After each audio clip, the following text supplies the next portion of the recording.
Bonjour et bienvenue dans ce tutoriel dans lequel nous allons apprendre à utiliser les conditions limites périodiques dans ANSYS Fluent à travers l'exemple d'un restricteur de débit. Donc, ce restricteur est un disque percé de 4 trous inséré dans un tuyau et c'est un problème 3D. Imaginons que l'on a entièrement modélisé le domaine d'étude mais que la limite des 512 000 éléments de la version étudiante de Fluent entrave la bonne convergence de la solution. Le domaine d'étude étant symétrique par rotation, on peut décider de ne modéliser qu'un quart de ce domaine et utiliser ensuite les conditions limites périodiques afin de solutionner le problème entier.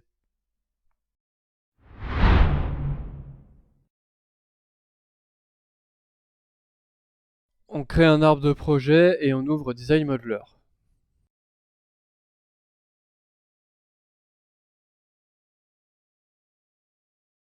On commence par régler les unités sur millimètres, puis on dessine un quart de disque dans le plan YZ. En règle générale, il est préférable d'utiliser l'axe Z comme axe de rotation pour une géométrie de révolution, notamment si on veut utiliser les conditions limites périodiques, car les paramètres par défaut sont adaptés à ce cas de figure. Dans notre cas, on va volontairement se mettre en difficulté afin de mieux comprendre comment on génère ces conditions limites. Notre domaine aura un rayon de 25 mm et sera symétrique par rapport au plan XY.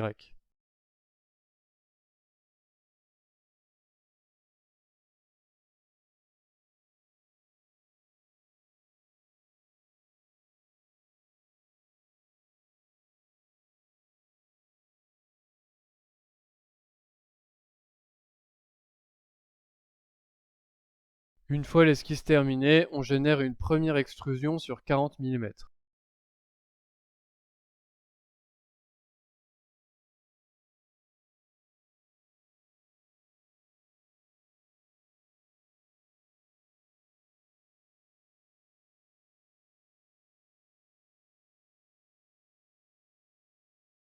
On génère un plan à partir d'un cercle sur l'extrémité de l'extrusion dans lequel on tracera l'ouverture du restricteur de débit.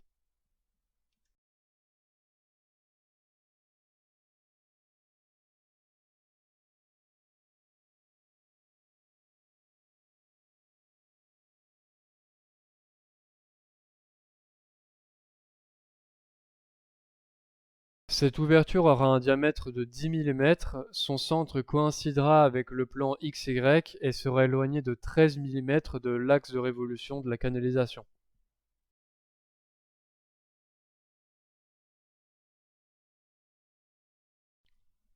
On extrude ensuite sur l'épaisseur du restricteur de débit, soit 5 mm. On génère un nouveau plan au bout de l'extrusion, à partir duquel continuera la canalisation sur 130 mm.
Il ne reste plus qu'à prédéfinir le domaine comme fluide et on peut passer au maillage.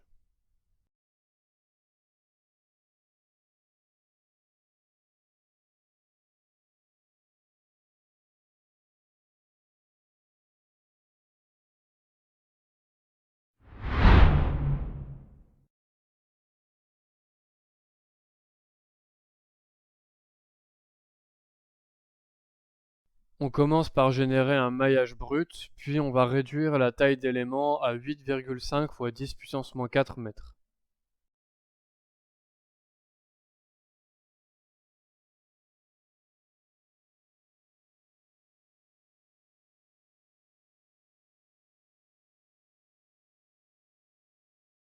Si on va voir le nombre d'éléments, on voit qu'on est juste en dessous de la limite des 512 000.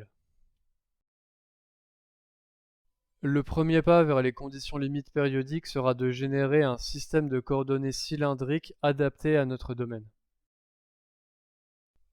Pour le placement de l'origine, on peut utiliser une sélection de géométrie ou passer par le repère global. On sélectionne ensuite l'axe principal qui nous donnera le rayon, l'azimut et la cote adaptés à notre géométrie. Dans notre cas, ce sera l'axe Z défini par l'axe X global.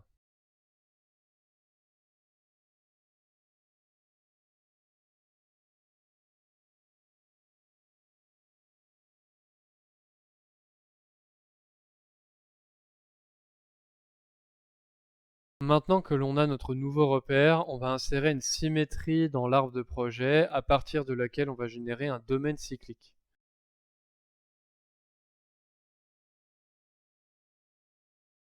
Pour la sélection des périodiques, on peut directement cliquer sur les faces, mais il est préférable de créer deux sélections nommées pour les périodiques inférieurs et supérieurs, car on devra les réutiliser plusieurs fois et ça évitera de confondre les deux.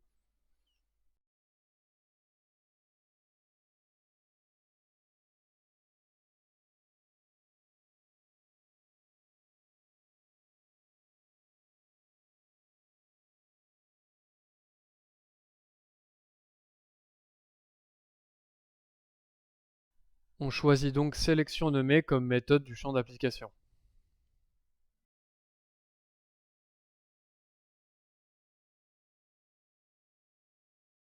Vérifiez bien que le système de coordonnées utilisé est le repère cylindrique. Dans le maillage, on va insérer un contrôle de correspondance afin que les phases des deux périodiques soient identiques. On réutilise nos deux sélections nommées et le système de coordonnées cylindriques.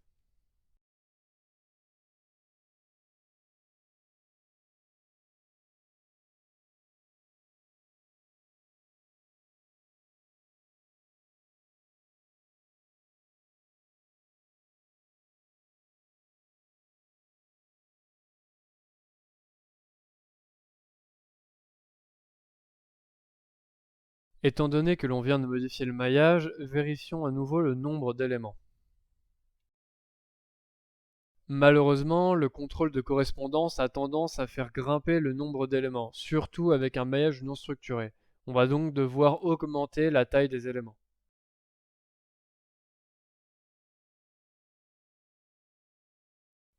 Il nous reste trois sélections nommées à définir, à savoir les entrées et sorties du domaine ainsi que les murs. Après avoir sélectionné les faces souhaitées, il suffit d'appuyer sur N pour créer une sélection nommée.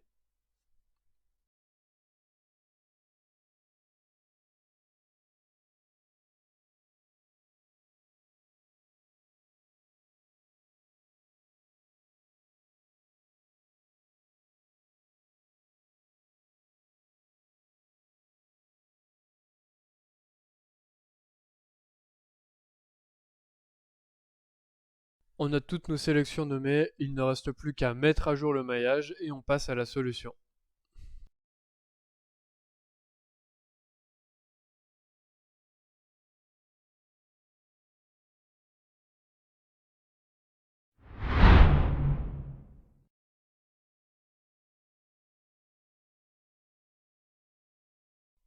On utilisera la double précision et 4 processus.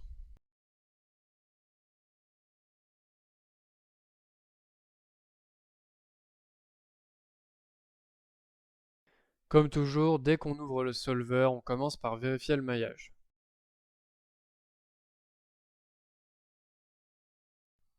On sélectionne ensuite le modèle de viscosité, ici on utilisera K-epsilon standard.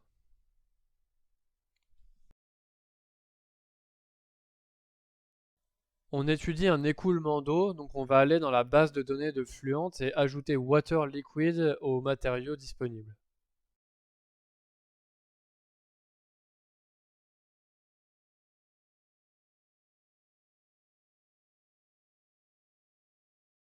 On modifie ensuite notre domaine fluide afin qu'il soit constitué d'eau et on va également changer son axe de rotation car rappelez-vous, on n'utilise pas Z mais X.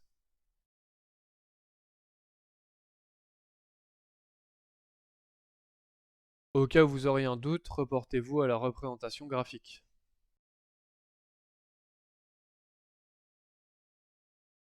On peut maintenant passer à la création des conditions limites périodiques.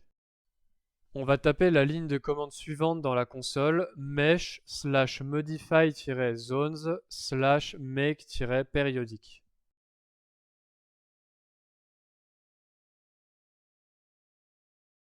Un message apparaît nous demandant l'identification de la première zone périodique. On va donc dérouler la liste des conditions limites et renseigner l'ID du périodique supérieur qui est 5. Ensuite l'ID du périodique inférieur, 6. On appuie ensuite deux fois sur Entrée pour créer notre périodique de rotation. Une fois le périodique créé, on vérifie une seconde fois le maillage et on s'assure que le solveur a bien utilisé un angle de 90 degrés pour la rotation.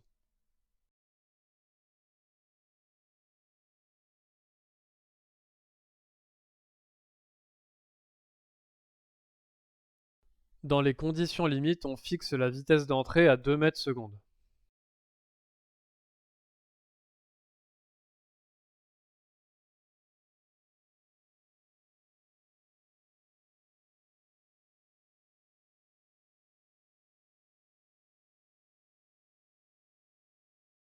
Dans les méthodes, on choisira l'algorithme simple et on passera toutes les équations au second ordre.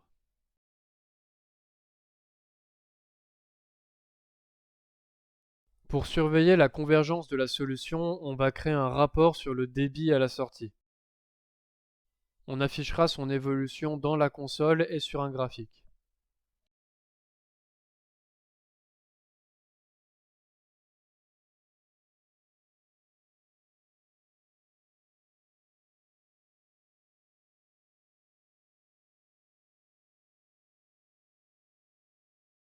On va augmenter légèrement le critère de convergence de la solution en le passant à 2 fois 10 puissance moins 3 pour tous les résidus.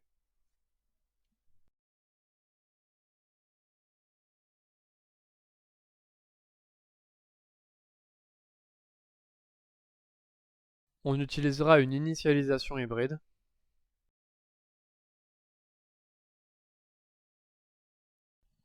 Il ne reste plus qu'à régler le nombre d'itérations maximum sur 2000 et lancer les calculs.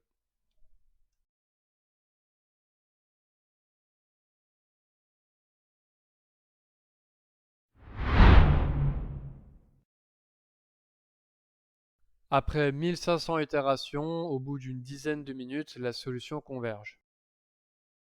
L'évolution du débit semble à première vue présenter des discontinuités significatives, mais c'est en réalité lié à l'échelle du graphique. Au cas où on aurait oublié de suivre l'évolution du débit, on peut également trouver sa valeur dans Reports, Fluxes, cocher Mass Flow Rates et afficher dans la console.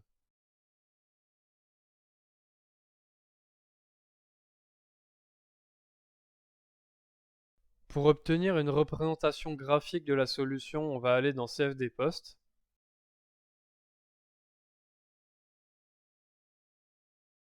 On commence par afficher le domaine complet en utilisant une répétition circulaire.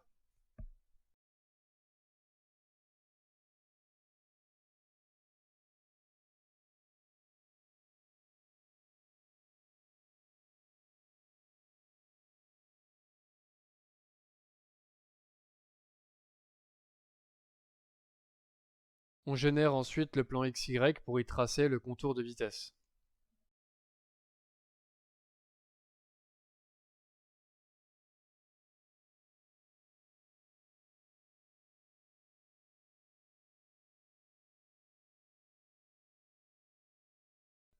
Même si on observe toujours quelques sauts de valeur provoqués par les turbulences, le résultat est quand même bien plus convaincant que celui qu'on obtenait en modélisant le domaine entier.